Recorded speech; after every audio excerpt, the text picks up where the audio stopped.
I'm attorney Terry Nolan, and I was born and raised here in Muskegon County. I attended Reese Buffer schools from kindergarten through 12th grade. From there, I went to Mount Pleasant, Michigan, and attended Central Michigan University.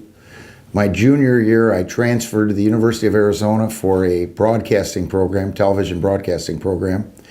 I then transferred back to Central Michigan and graduated in 1980.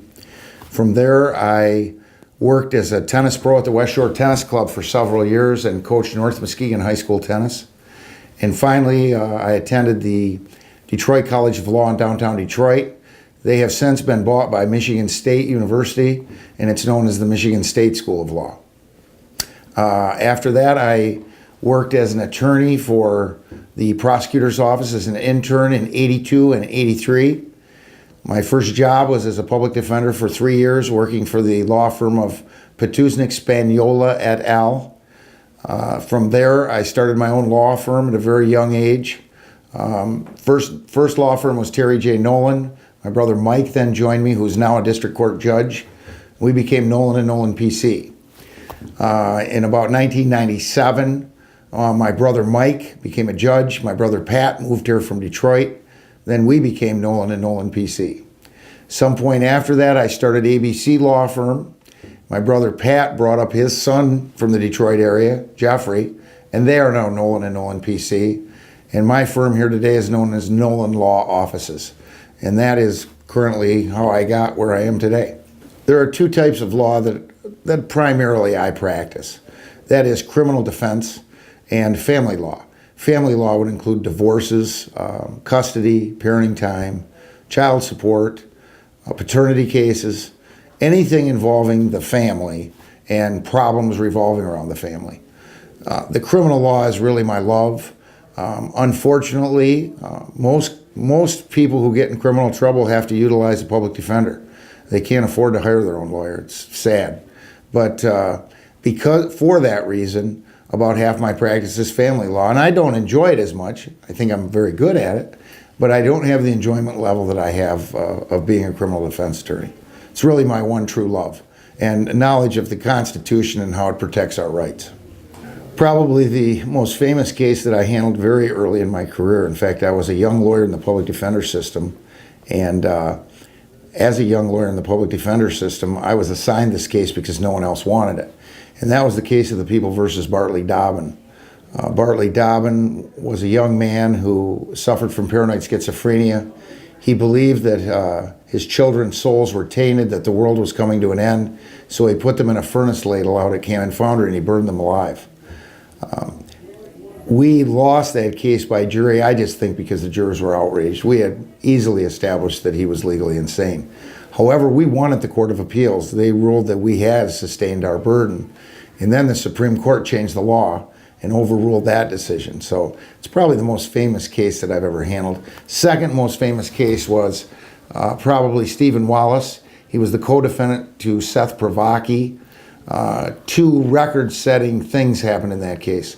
Number one, I think the 10 convictions of Seth Pravaki, probably the greatest mass murder in Michigan history.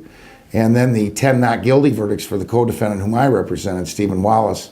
To my knowledge, I don't know if there's been another case where anybody's gotten 10 not guilty verdicts in one trial, but I did in that case. So those are probably the two most famous cases that I handled.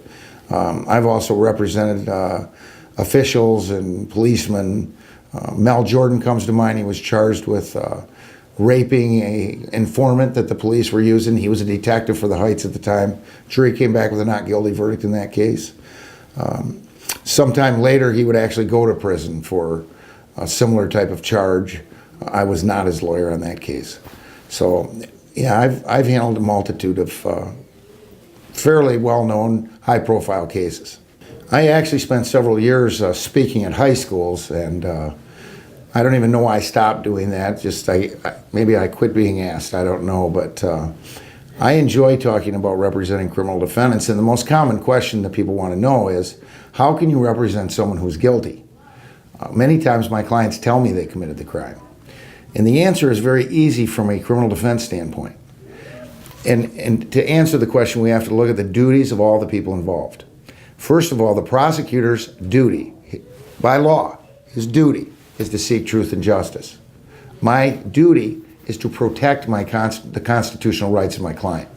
It isn't to get him off, it isn't to beat the system, it's to protect his constitutional rights. I've actually had clients who have told me they committed the crime.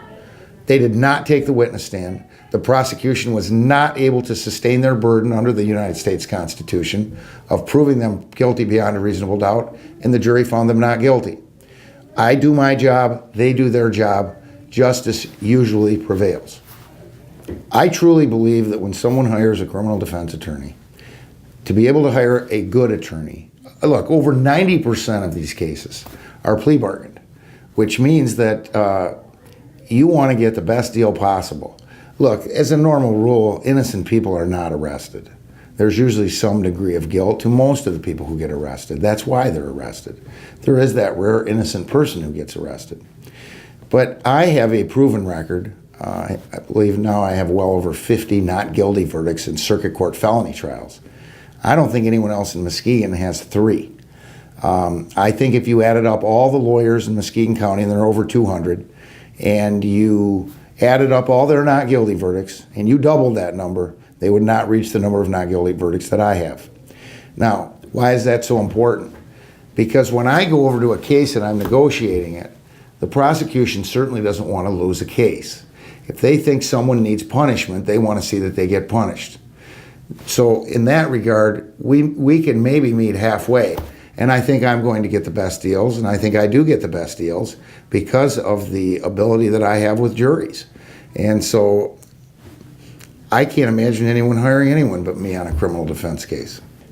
You know, one of the biggest problems that arise from a defense standpoint, and I have a case right now pending that is creating this problem. It is vitally important for the client to remember that he has an attorney-client privilege with his attorney, because I need to know the truth. I've been in the middle of a jury trial where the truth actually came out, and it was not as my client had been telling me. I can work with the truth. I can represent someone when they're telling me the truth. I end up being a pretty poor representative when I'm working with a lie. So I would say the greatest challenge that we face is people have a tendency to want to deny their wrongdoing, and it's just vitally important when I'm working with them that they are honest with me. I think a unique perspective that I bring to a client is this, particularly in criminal cases, although the issue comes up a lot in family decisions also, and that is alcohol and drug problems. As I think the community knows, I mean, it was very public. I've dealt with alcohol and drug problems. And I think people that come into me see someone with some credibility. And I think the thing that maybe we're the most proud of in here is that we have helped a lot of people that have come in here, not only with the case they come in to hire us for, but with the rest of their life. And we know how to direct them into the right direction and get them the help that they need. And we have a lot of success stories in here for people that have really turned their lives around. And the big picture is really what's more important than this one particular matter maybe that I'm representing them on.